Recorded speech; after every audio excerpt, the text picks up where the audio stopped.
Mas vamos dar sequência aqui, que ainda falta muita pergunta para ser respondida.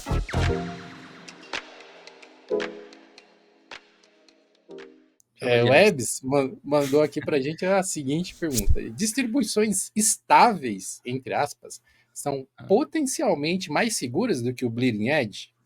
Considerando o episódio do backdoor do XZ-Utils, né, que tá bombando aí até agora, vale a pena sermos mais cautelosos com atualizações que ainda não foram amplamente testadas? Isso é lógico, deixando de lado todos os benefícios que as atualizações trazem. Nem todo bug tem o mesmo tipo de prioridade. O pessoal fez um escândalo um pouco grande em cima do XZ, meio desproporcional, na minha modesta opinião. A gente até publicou um outro bug ali que essa semana, como é que era o nome dele? Wallscape, se eu não me engano, no site do GeoLinux, que também apresentava algumas ameaças, assim, mas eu até tentei explicar para algumas pessoas, depois desisti, porque era muita gente repetindo a mesma coisa. Então eu expliquei para algumas e pensei, de repente alguém lê ali, que assim, só esse ano, pelo levantamento que eu fiz, foram mais de 180 CVEs no Linux. CVEs são essas Common Vulnerabilities, aí, essas falhas. Essas duas aí foram muito comentadas, mas poderiam ter sido qualquer outras das 180. Elas têm níveis de gravidade diferentes, de fato. O que chamou atenção para mim no XZ foi a forma com que o backdoor foi introduzido, mais do que o que ele faz. Mas voltando ao assunto do Bleeding Edge, estável e tal, ser um problema, eu acho que nesse contexto ali se provou o formato de suporte de longo prazo, de ser mais modesto no que você coloca para dentro, se mostrou mais eficiente mais uma vez. Que é uma coisa que as pessoas já sabiam. Acho que é um tanto quanto óbvio que se você não teve muito tempo para testar o software, aumentam as chances de ter algum problema que você não conseguiu detectar, sabe? Sim. É meio que uma conclusão muito plausível, mas pode acontecer de repente ter um exploit que afeta uma versão antiga de qualquer coisa, do Apache, sei lá, por exemplo, que numa distribuição Bleeding Edge o bug já foi corrigido.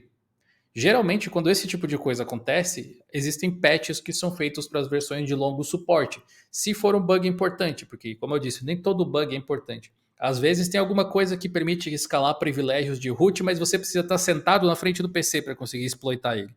Isso não vai afetar nenhum servidor, basicamente, né? Então ele pode ser corrigido depois, não tem o mesmo nível de prioridade, não vai dedicar um time para resolver esse problema imediatamente. Alguns outros não, como foi o caso desse XZ, por exemplo. Mas eu acho que a maior lição que eu tiro de todo esse imbróglio em torno do XZ é que demonstrou de novo um fato que a gente tinha abordado nesse episódio de segurança, se não me engano, que o fato de ser software livre não é uma bala de prata. Não quer dizer que o fato de ser software livre per se vai fazer com que todo o sistema seja absolutamente seguro. Não existem problemas, existirão tantos por erro humano quanto por questões de agentes maliciosos, como ao que tu indica foi o problema do XEUTILS. Isso pode estar acontecendo em outras comunidades, porque a gente sabe que falta mão de obra, né? Faltam pessoas colaborando com as comunidades e muitas vezes os próprios desenvolvedores, mantenedores dos pacotes, eles estão tão sobrecarregados que não dá para ficar fazendo checagem de antecedentes em todo mundo que se dispõe a ajudar. Às vezes a pessoa tem que tocar O o cara vai trabalho agradecer dela. que tem alguém para ajudar, né? A gente sabe, a gente observa na comunidade como que muitas vezes nós, usuários de software livre, nós, usuários de programas de código aberto, como que a gente muitas vezes meio que falta com o bom senso na hora de abordar os mantenedores de programas, cobrando coisas, cobrando agilidade, cobrando recursos.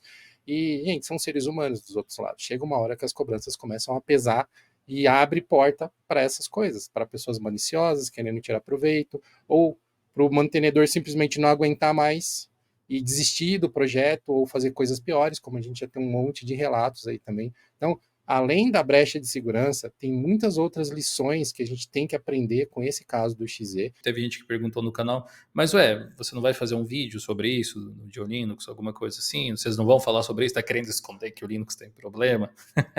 Aquela coisa do tipo, né? Mas, além do episódio de segurança que a gente fez, a gente publicou no site, a gente publicou no fórum, foi para newsletter, foi para o GeoLinux News. Eu até expliquei, o único lugar em que a gente não produziu foi o canal GeoLinux. Ali a gente tem outro tipo de conteúdo hoje em dia, E eles são produzidos, às vezes, com semanas de antecedência. Então, os vídeos que foram para o ar, eles aconteceram antes mesmo do problema ter acontecido. E aí tem algumas outras questões. Por exemplo, como eu disse, só esse ano, pelo que eu percebi, o Linux tinha mais de 180 CVEs de gravidades diferentes. Eu não fiz vídeo sobre nenhum deles. Não é esse exclusivamente. Eu não fiz vídeo também sobre nenhum CV do Windows, nenhum CV de Mac. Não é um assunto que a gente aborda com frequência ali no canal, porque, acima de tudo, é algo extremamente passageiro. Se eu fosse fazer um vídeo a respeito disso, muito provavelmente eu ia explicar coisas que outros criadores já explicaram. É basicamente caçar cliques baseado num assunto que estava em alta, só por estar em alta. Eu preferi fazer um outro conteúdo ali para o Linux, a gente já tinha coberto esse assunto diversas vezes. Então achei que não seria. Assim, a palavra é relevante. Eu achei que eu não ia ter nada mais para acrescentar. E eu acho que o que a gente falou aqui também não acrescenta nada de realmente novo. A gente está lendo constatações do que aconteceram. A gente acabou falando de um monte de coisa, mas inicialmente a gente estava falando sobre Rolling Release e LTS, né? E o Rogério WZ mandou uma pergunta aqui sobre esse assunto. Ele falou assim: eu uso o Pop! OS e penso em mudar para o OpenSUSE Tumbleweed por ser Rolling Release. É uma boa? Se o que você quer é um sistema que seja rolling release, é uma boa. Assim como o Arch, assim como o Debian Seed, talvez. Talvez o Debian Seed requer um pouco mais de experiência, que ele é um pouco mais brincalhão. Mas qualquer sistema que seja rolling release, se é o que você quer, vai ser uma alternativa melhor que o Pop! OS, que não é rolling release. Apesar de que o Pop! OS é bem bleeding edge em algumas coisas, tipo o kernel é rolling release, drivers são rolling release. Agora com o Cosmic diferente, o Cosmic vai ser rolling release, é uma distro bem esquisita. A base é LTS ainda nesse sentido. Então é aquele equilíbrio, né? Aquela coisa assim. Mas se você pensa em mudar para o OpenSUSE porque você quer rolling release, então é uma boa opção. Não sei o que eu posso dizer mais que isso. Eu acho que é aquele tipo de dúvida que as pessoas têm com base no medo de estar perdendo alguma coisa. E aí a pergunta que eu faço para você, Rogério, para você analisar é: você acha que você está perdendo alguma coisa? Você analisa para que você usa a sua máquina, as ferramentas que você precisa e pensa, assim, friamente mesmo, de maneira objetiva, faz uma listinha, escreve no papel, faz um TXT aí. Você está perdendo alguma coisa por não usar o Pop! OS? Se a resposta for sim e valeu o esforço para você trocar de distribuição, configurar tudo de novo, considerando que o OpenSUSE Tumbleweed tem uma série de particularidades com IAST, com gerenciador São de pacotes sistemas que é bem diferentes diferente e nesse tal, caso mesmo. você vai ter uma curvinha de aprendizado. Se valer a pena, se pagar, troca. Pois é. Então, assim, testa numa VM, testa numa máquina secundária que não for tão importante para você, veja se você se adapta, veja se vale a pena.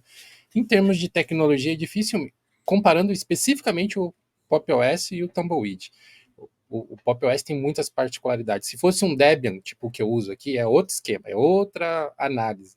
Mas o Pop! OS ele é híbrido. Então, pensa se você precisa ou não. Não sei. Assim, usando a minha bola de cristal aqui, as vozes da minha cabeça, eu diria não. Não, eu como usuário do Pop! OS também não trocaria nem a pau. Eu acho que o Tumbleweed ia complicar a minha vida, mas se você quer algo rolling release, essa é uma condição que você busca. E assim, lembrando que nem toda rolling release é necessariamente bleeding edge. O Deepin, por exemplo, é rolling release, mas não é bleeding edge, De fato. teoricamente.